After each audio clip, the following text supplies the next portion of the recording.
Welcome to the Reality Revolution. I'm your host, Brian Scott. Today we're returning to US Andersen. I've had the honor of reading the majority of the book 3 Magic Words by US Andersen, who was an amazing spiritual teacher who wrote about the universal subconscious mind in a very unique and wonderful way.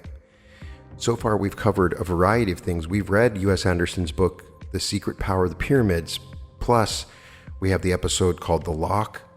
We have the illusion on mind, on form, intuition, on the law of attraction, on faith, on love, success.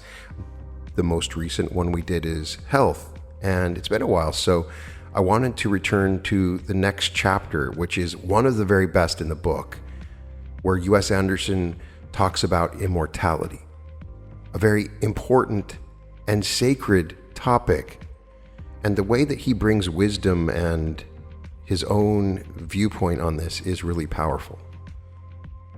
Immortality by US Andersen. Each soul slumbers a little while on this shadowy side of the stream, and waking remembers life with a smile as a tale once told in a dream.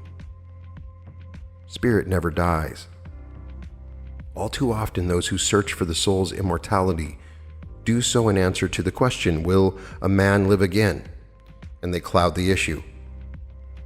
For if a man be immortal, he never dies, nor is he ever born. He simply is. That which has no ending can have no beginning, and that which has no beginning or ending is timeless and infinite. Its pure being exists forever. It is apparent that the body is not immortal. It has an obvious beginning and an obvious end. What we expect to be immortal in man is thus invisible, is spirit, a mysterious presence that animates body with consciousness. Each of us knows this presence very well, for it is what we feel ourselves to be. It is what we refer to when we say, I. This I, then, this consciousness we know to be ourselves, is what we expect to be perpetuated after the death of the body. What and who is this I? Is it the accumulated memories of a lifetime? Is it the knowledge each of us has attained? Is it some central perception station at the nerve endings of the 5 senses? Perhaps it is all of these, but it is a certainty that is consciousness, for only that which is conscious is capable of referring to itself as I, and consciousness is invisible. True, we mark consciousness in another being by observing that it is animated, but we never see this consciousness, never touch or hear it. It exists within the very depths of the creature, and we understand it all only by understanding the consciousness in ourselves. There are not different kinds of consciousness. Consciousness is consciousness. The sense of self that peers from behind your eyes is the same sense of self that peeks from behind the eyes of your neighbor. Though this awareness is never at the same identical stage of development in any two beings, the difference is always one of degree and never of kind. One self pervades the universe, and differentiating in an attempt to know itself better, it attains to finiteness and uniqueness by becoming multiplicity instead of unity. Each creature is thus an expression of the immortal self.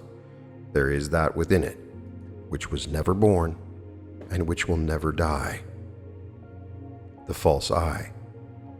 What is this deathless, ageless spirit that each of us senses within himself? How ephemeral it seems and how difficult to understand. Like mercury, it slithers from under our fingers the minute we try to grasp it. For a second, a moment, we have a flash of insight so that we seem right on the verge of discovering some mighty secret. Then we begin to think about it, and it disappears, leaving us wondering if we haven't imagined it. Something blocks us away from the discovery. Some false habit of thought bars us from true knowledge of self. The culprit is the ego, the erroneous sense of self. which we accumulate during our lifetimes. The death of the ego, which we fear so much, is the very thing we must achieve before we take unto ourselves the consciousness of a mortal self. Let us reconsider the timeless, spaceless qualities of universal subconscious mind, which has no beginning and no end, which is conscious but not self-conscious, and which is a mortal being. Self, without beginning or end, incarnates, and in so doing becomes something with a beginning. Anything with a beginning must have an end, and so the cycle of birth and death of physical bodies is established. With the birth of the physical body, there is gradually built up something subtle and diluting, the accumulated experience undergone by self within body, which gives rise to a sense of separateness and isolation and is ego. This is memory of the beginning of physical experience, and we are deluded into calling it I. In this manner, we fail to perceive our true being, identify ourselves with the shallow and transitory little ego, and are shut away from the infinite and immortal intelligence from which we have sprung. Nearly everyone considers his ego to be his true self, and as a result is totally unable to comprehend a life after the death of the physical body. He remembers the birth of his ego in his first experiences and thoughts, and thus he senses the ego's inevitable end. Since he identifies himself with ego, he either looks forward with fear to undesirable oblivion, or refuses to consider the matter of eventual death at all. If fear has been sufficiently ingrained in him by the practitioners of masochism, he even fancies himself faced by the possibility of providing an eternal roast for the fires of hell. Rebirth of consciousness. Ego, the tinsel trapping of self-awareness, is the undoing of us all. It bars us from consciousness of universal self. It perceives all things as existing outside of consciousness, and thus deludes us into believing that things originate on the physical plane. It loads us with a sense of personal responsibility, engenders bitterness and hate by its fancied wounds, sees itself as a speck in a limitless universe, and blows itself up all the bigger in a hopeless attempt to fill infinity. The question is not how the ego shall live, but how the ego shall die. For only when the ego dies do we truly begin to live. The ego is mortal. It has its beginning and it has its end. When death overtakes the body, it overtakes the ego also. Freed at last from delusion, self knows self and sees its immortality. The fear of death then springs from the ego's fear of dissolution, but only because we cling to the ego as our true selves. He who perceives at the center of consciousness the great self which is buried there, lets go of the ego forever and moves in tune with the infinite. The death of the physical body frees us all from the bonds of the ego, but the unshackling of these bonds during our lifetime brings power. The death of the ego, then, is not a thing to be avoided, but a thing to be welcomed, a spiritual awakening that illumines all things, a transfiguration wherein the soul becomes fused with the immortal self. It is attained through humility, through love, through non-resistance, through fusion with universal subconscious mind at the center of consciousness. Who achieves this consciousness perceives immortality. Walt Whitman. Afar down I see the huge first. Nothing, I know, was even there. I walked unseen, and always, and slept through the lethargic mist, and took my time, and took no hurt from the fetid carbon. Long ago I was hugged close, long and long. Immense have been the preparations for me. Cycles ferried my cradle, rowing and rowing like cheerful boatmen. For room to me stars kept aside in their own rings. It avails not time nor place. Distances avails not. I am with you, men and women of a generation or ever so many generations hence. One mind, one spirit, one self pervades the universe, and its purpose is to know itself, its primal stuff, first cause of all things, and is engaged in a work of expanding consciousness. Neither space nor time exist in it, for it is infinite, nor does it adhere to any form, for it is all form. It is becoming things. It becomes all things, and each form it creates is an expression of its knowledge of itself. It is eternal now, which is all times past, present, and future. It is one place, which is all places and any place. It is invisible. It is spirit. It is intelligence. It is mind.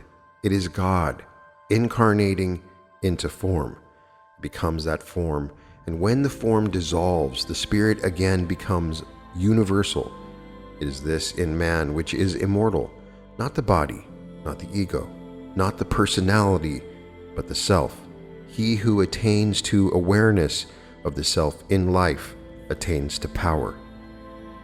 From the Upanishads.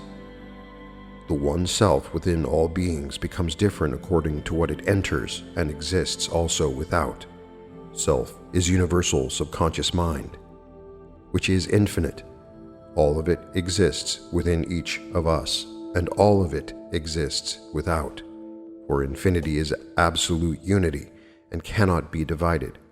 Therefore, if we would perceive our immortality, we must perceive the timeless being that exists at the center of our consciousness.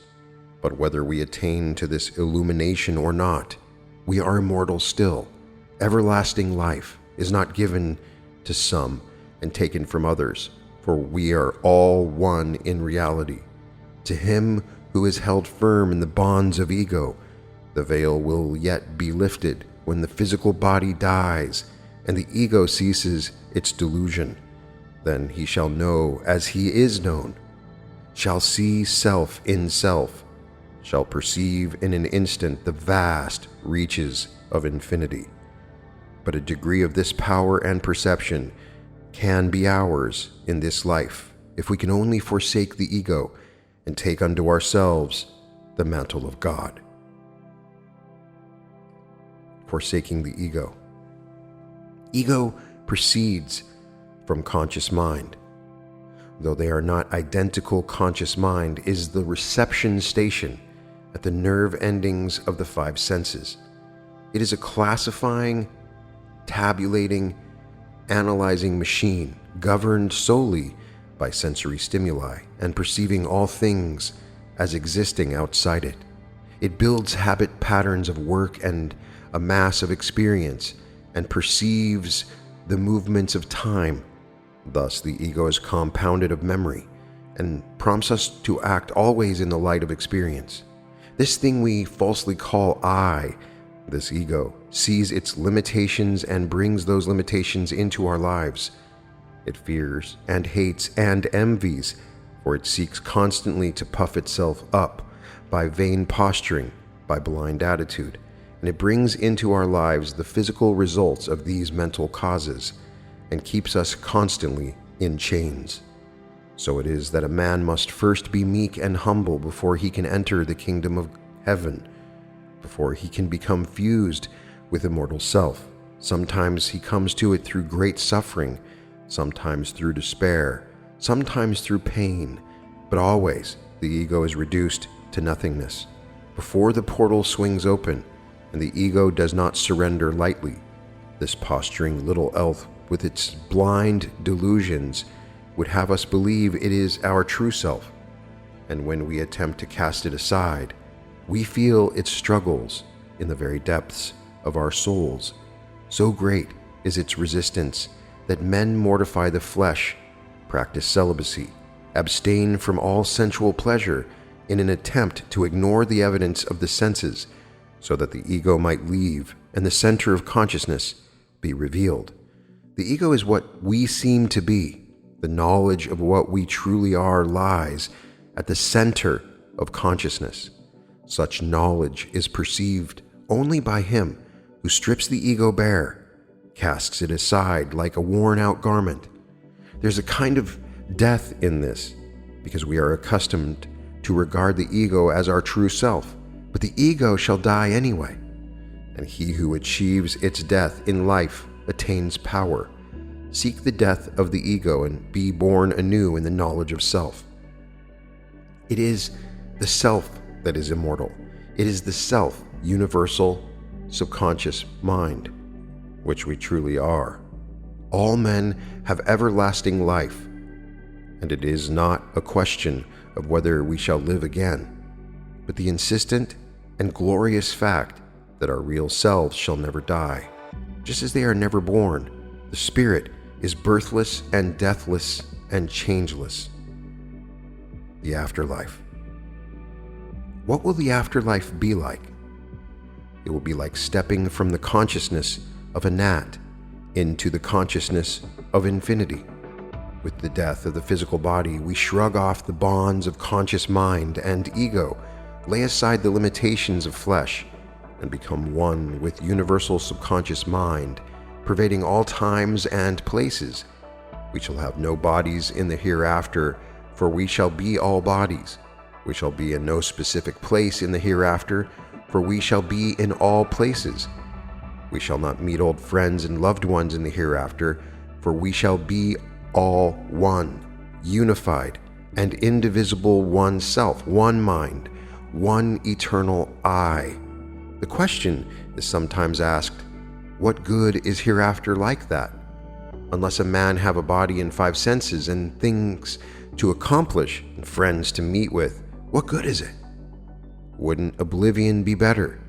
And the only answer possible to this question is that oblivion is inevitable for the part of any man that asks this question, for it is the ego that poses it. It is the conscious mind built up of the experience of the 5 senses that seeks to perpetuate itself, and it is no more than a flower, a bud, on the everlasting shoot, flowering in season and withering out of season. Life with its give and take, serve and be sowed, strive and accomplish, cannot in any manner be compared with existence in the hereafter. Life is the ego's day in the sun. The hereafter is the eternity of the self. Moments of mystical experience. Space and time and body are the means by which universal subconscious mind seeks an ever greater self-awareness. From infinity, immortal self incarnates in space and time, and what it becomes is an expression of its knowledge of itself. As its idea of self enlarges, it withdraws from body and incarnates again in a higher expression. All evolution follows this path, constantly upward, always increasing in self-awareness. To everyone at some time in his life has come the startling magnitude of his own consciousness, perhaps for a second only, and he has been overcome by the question, why do I live at this particular time, in this particular place, in these particular circumstances? Indeed, what miracle has caused me to exist at all?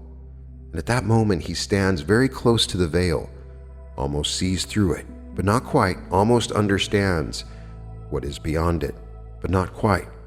He is startled and a little uncomfortable, seized by a strange sense of vertigo, wondering whether life itself is not a dream, a sleep has fallen into at some dimly remembered place from which he will awaken at any moment. But usually, he shunts aside this rare moment of mystical experience and concerns himself again with the workaday material world, taking assurance from the solidity of physical objects and the sharp definition of sensory perception. Thus he lives like an ostrich, burying his head in the sands of life and refusing to examine the most miraculous thing of all, his own consciousness, where it has come from and where it is going. Our birth is but a sleep and a forgetting.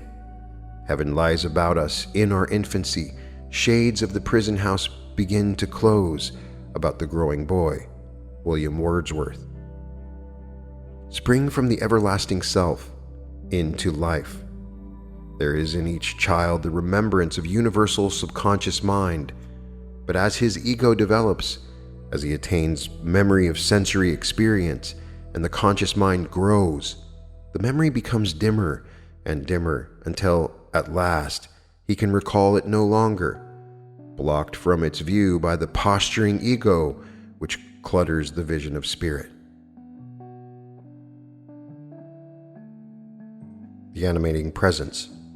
That which is, was never born, and shall never die, is the very being of each of us. One self, one mind, one life is in everyone. There is no difference between your neighbor and yourself except that of ego, of conscious mind. The difference you perceive is the difference brought about through thought, for your neighbor is a product of every thought he has ever had, even as you are. Since it is impossible for two reactive beings ever to have the exact same kind and sequence of thought, there never has been nor will there ever be two identical humans, short of union with God, and union with God is achieved by all when the worn house of the body is laid aside at last. It may be achieved in life only when the individual ceases to think in response to the stimuli of the senses and originates thought at the center of consciousness. Then, free of the bondage of flesh, he achieves power, control over all the circumstances of his life. Everyone knows that he exists, and not simply because he observes other individuals responding to him. That which he feels himself to be, he knows as consciousness, lying within his body, yet not his body. He observes other animated beings around him, and correctly supposes them to be possessed of the same kind of consciousness as he. And he further observes death overtake the bodies of a few of these beings, and notes that the animating presence has departed. He does not see where the presence has gone, and is mystified, for he does not know if he has simply left or has suddenly ceased to be. He further observes that this condition of death or departure of the animating presence of the body is inevitable to all forms of life, and thus is inevitable to him. And he vainly tries to peer beyond that event in order to determine if he might not still continue to exist after his body has ceased to function. Alas, the veil is too great for him, for he cannot imagine an existence without his body, and so at last he throws up his hands in despair and decides that his consciousness resulted from the fantastic army of circumstances that produced his particular body, and that on either side of birth and the grave there is nothing but oblivion. But no man completely accepts this delusion, no matter how vociferously he may proclaim it, no matter how valiantly he assumes to face this horrid assumption. There is something in him that knows differently. That something is self, the presence that animates his body. Birthless, deathless, and ageless, it knows its immortality. Self is not body. Your body is not you. If it were and your leg were amputated, part of your consciousness would be lost with your leg. Neither are you simply brain.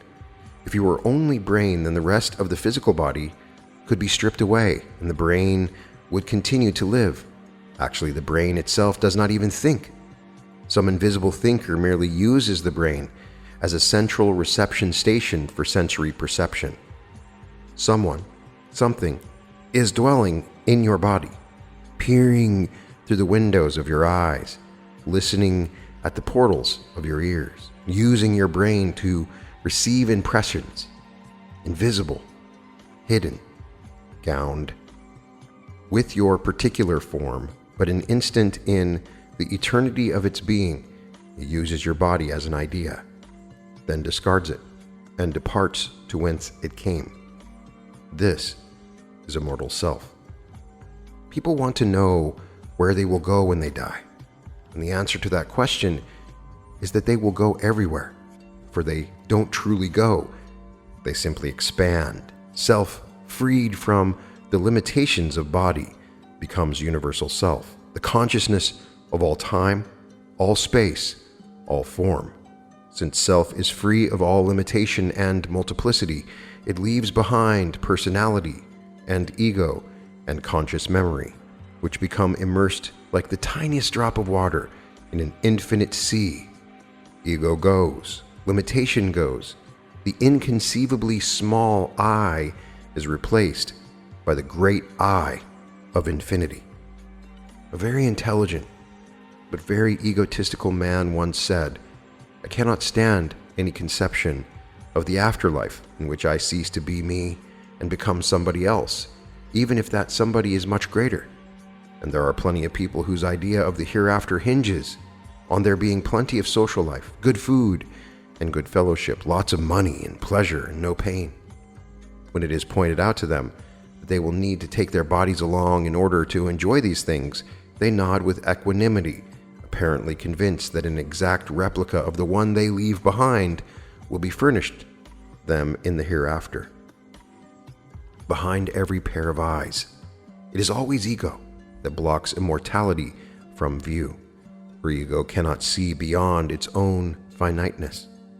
It needs a body, needs separateness, for from these conditions it has sprung, and it projects a hereafter that revolves around bodies and personalities.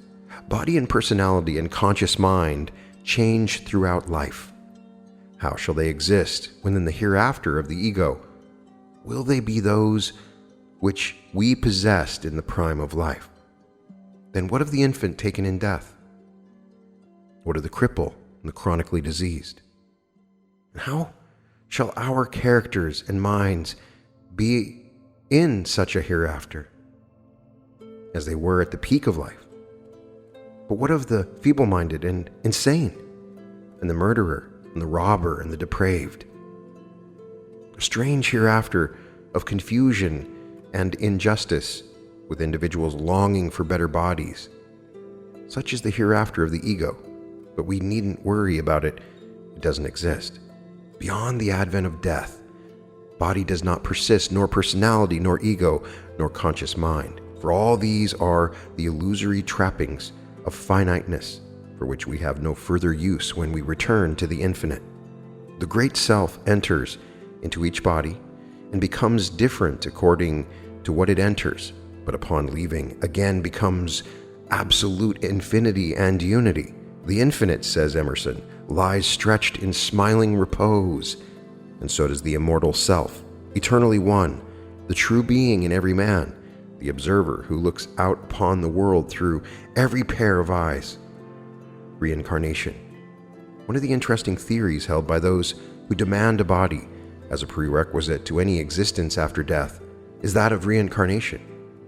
Because conscious mind is an infinite instrument and useless in dealing with infinity, even great religious thinkers of the past have been led into the trap of believing in reincarnation because they could not, with their conscious minds, conceive of any kind of existence at all without a body to accompany it.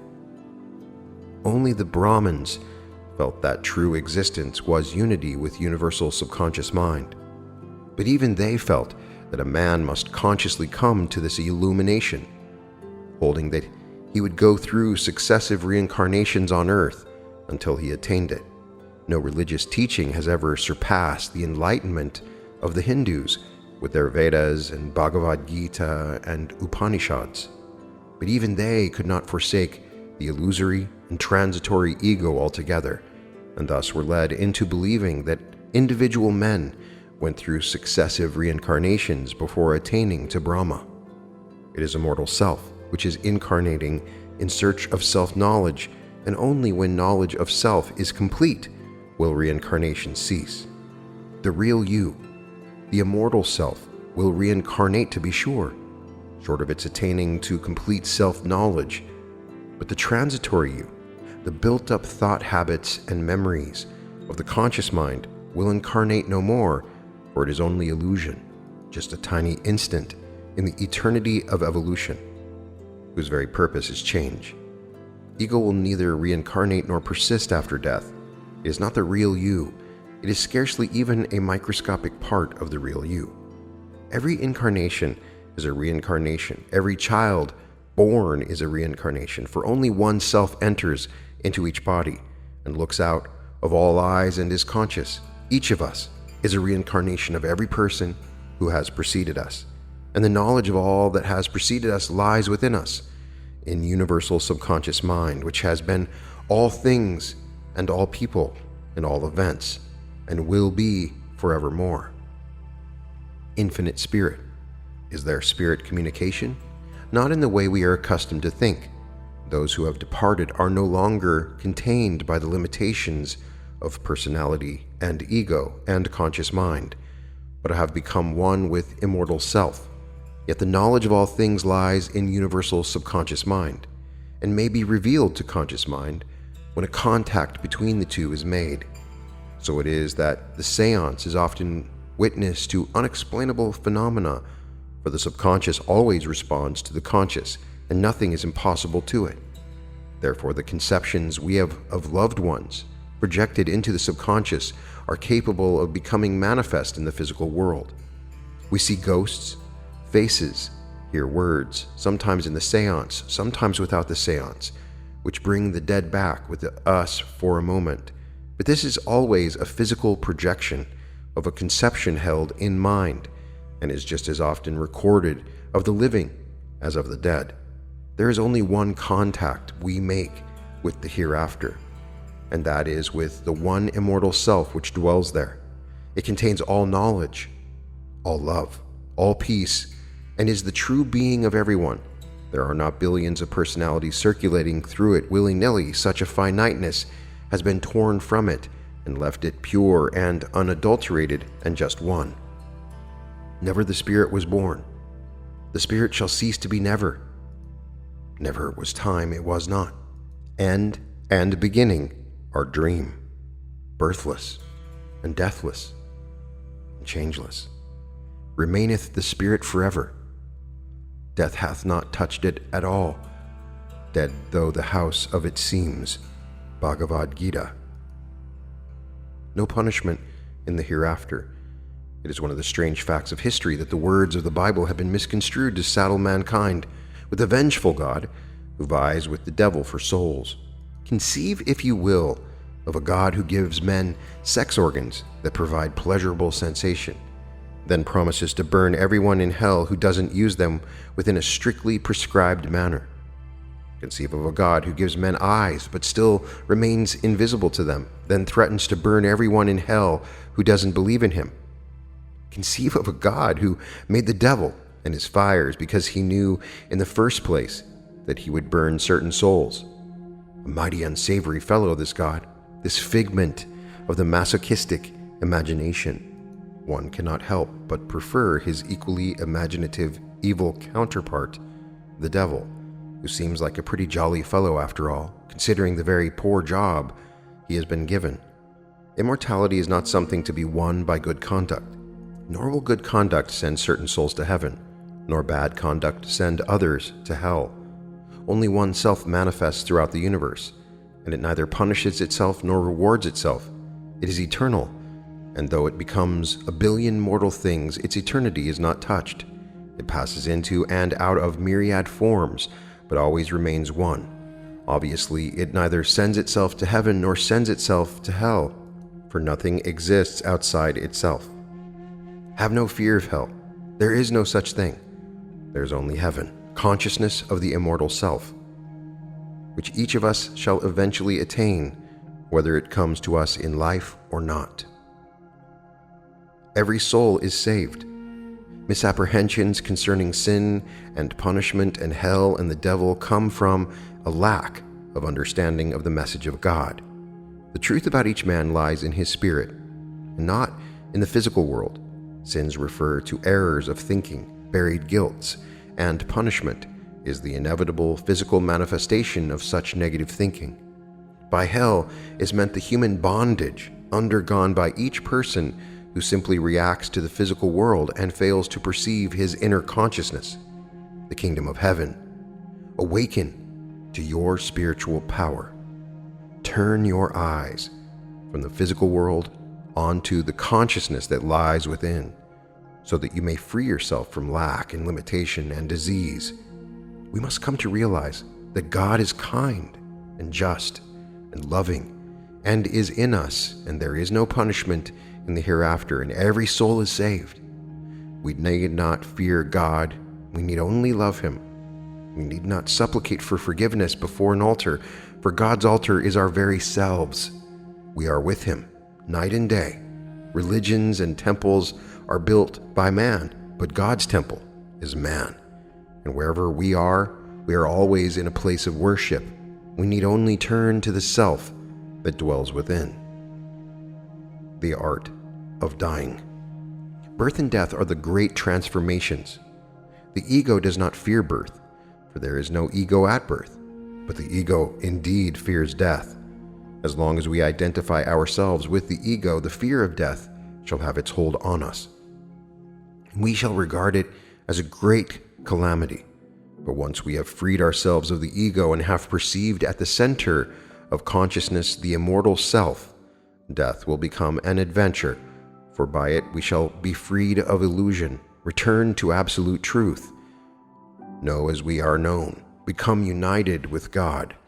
Life is the medium through which the great self seeks to work out its purpose, and each of us, as a part of that purpose, has his appointed tasks and work. When these are fulfilled, it is time for us to return home once again, but not before. Though the hereafter may be a mightier existence than any known on earth, we nevertheless shall not return to it until we have worked through space and time in search of the knowledge that the great self is seeking through us. Our jobs are here in life, and we must do them before we depart. Many men poison their lives through fear of death, since death is known to be inevitable for every man. It is indeed very strange that so little is known of the art of dying. For dying is an art, to be performed expertly or crudely according to our knowledge. To most men, death comes when the body is worn out and ceases to function, and is preceded by a period of time in which the body perceptibly begins to break down. As the hour of death approaches, the human soul has only two ways to turn: outward for the solaces of the physical world, or inward toward the universal self. A painful death, violent and full of suffering, awaits him who turns toward the outer world, for he is prompted by the ego, which seeks to hold on to that which must be let go. Indeed, all that the ego needs for perpetuation, the memory, conscious intellect, animal faculties, the functions of the bodily organs, are gradually being wrested away, sinking into lethargy, ceasing to function, and the ego becomes confused, terror-stricken, full of panic. There is no escape for the hounded little I. Its doom is upon it. The very material world which is responsible for its existence is gradually fading away. He who identifies himself with ego undergoes a confused and suffering transformation. But he who has glimpsed the greater self takes death calmly, assured of immortality and the changelessness of spirit. He passes easily from one world to the other. His spirit lays down his body because it is finished with it, and moves into the great expansion where it becomes Lord and master over all things. Self meets self. The personal becomes the universal, and a new and greater existence in the infinite reduces the just finished life to nothingness, to a second in the endless time of eternity. And so we die as we have lived, with faith or without it, with spiritual knowledge or without it, and according to the wisdom we have attained. We meet death gracefully or crudely, but each of us is immortal nonetheless. So live, that when thy summons comes to join the innumerable caravan which moves to that mysterious realm, where each shall take his chamber in the silent halls of death, thou go not, like the quarry slave at night, scourged to his dungeon, but sustained and soothed by an unfaltering trust, approach thy grave, like one who wraps the drapery of his couch about him and lies down to pleasant dreams. William Cullen Bryant. Review. 1. Though body is mortal, a man is never born and never dies. 2. The presence that animates body is invisible even in life, and leaving the body on death is invisible still. 3. One self incarnates in all bodies and is deathless, ageless, eternal spirit. 4. Ego shuts us away from the knowledge of self. Ego deludes us into believing it is I. 5. The death of the ego must precede awareness of universal self. 6. Ego is as mortal as the body, and at death will all become universal self. 7. He who banishes ego during his life achieves power, for he moves with God. 8. Neither space nor time exist in the hereafter, nor does form. There is only consciousness, absolute and indivisible. 9. Body is merely used by immortal spirit as an expression of an idea. It is not self. It is but the tiniest expression of self. 10. The self enters into each body and becomes different according to what it enters, but upon leaving becomes infinite and absolute, and only one. 11. There is no reincarnation for the ego, but constant reincarnation for the self. 12. There is only one form of spirit communication, and that is contact between conscious mind and universal subconscious mind. 13. All men are immortal. There is no hell, no punishment. 14. He who perceives self in self will find death an easy transformation.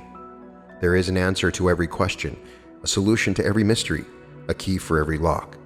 Throughout this book, we have prepared for the final revelation. Now, it is upon us.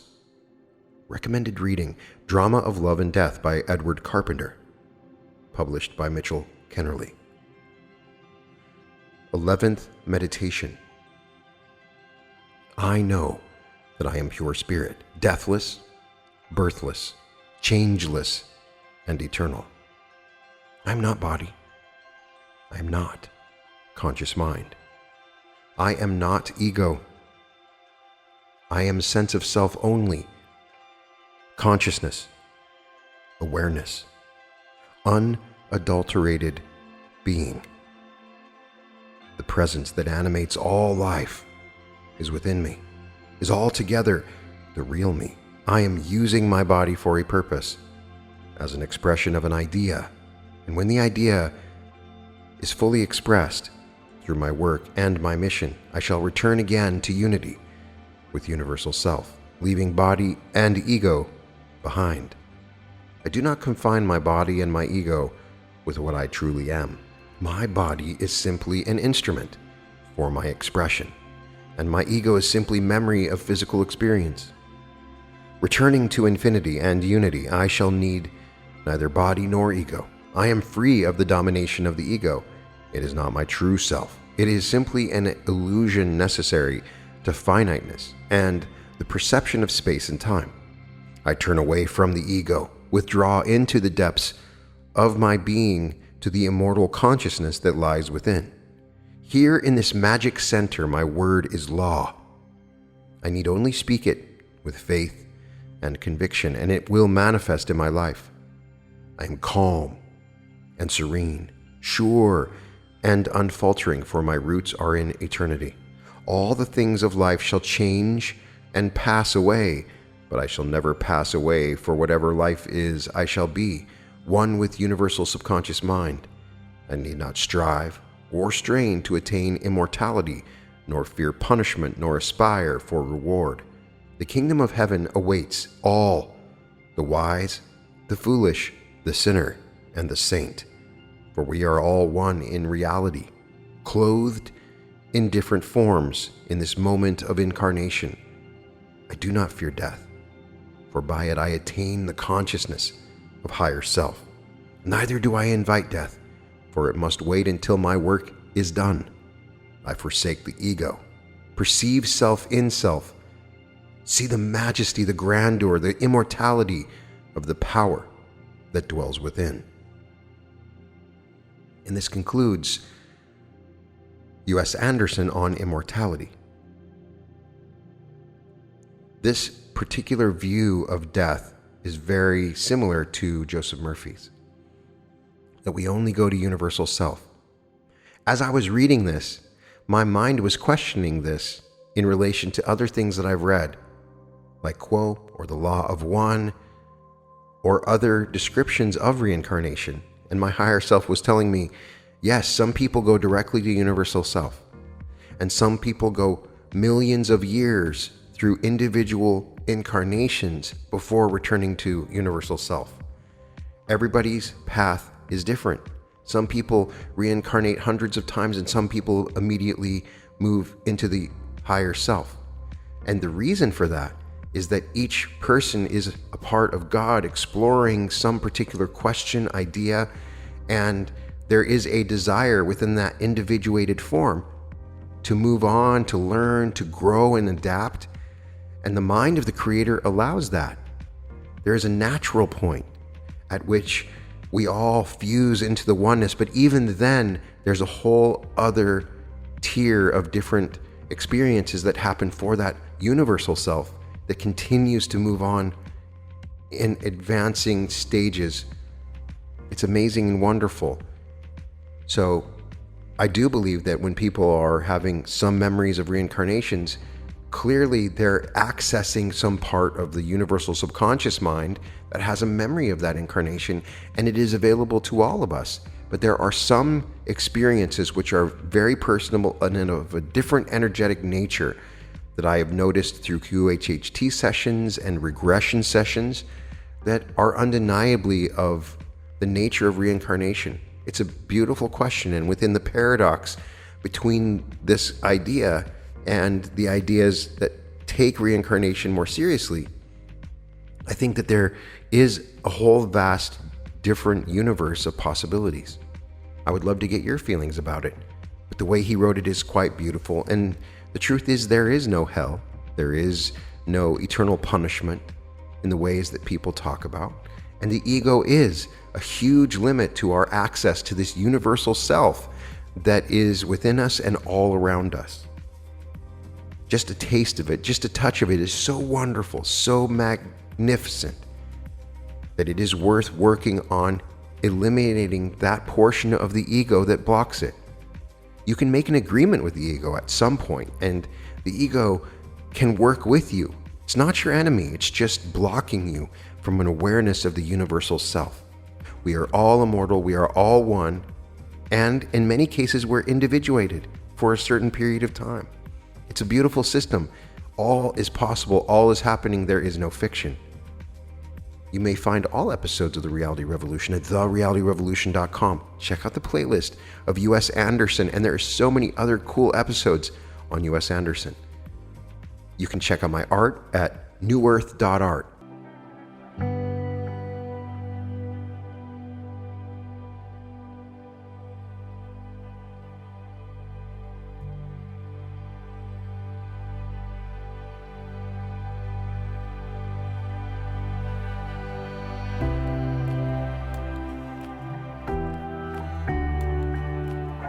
You can access these images to help you find true prosperity, large sums of money, true love, radiant health, and spiritual enlightenment with unique portals into the new earth.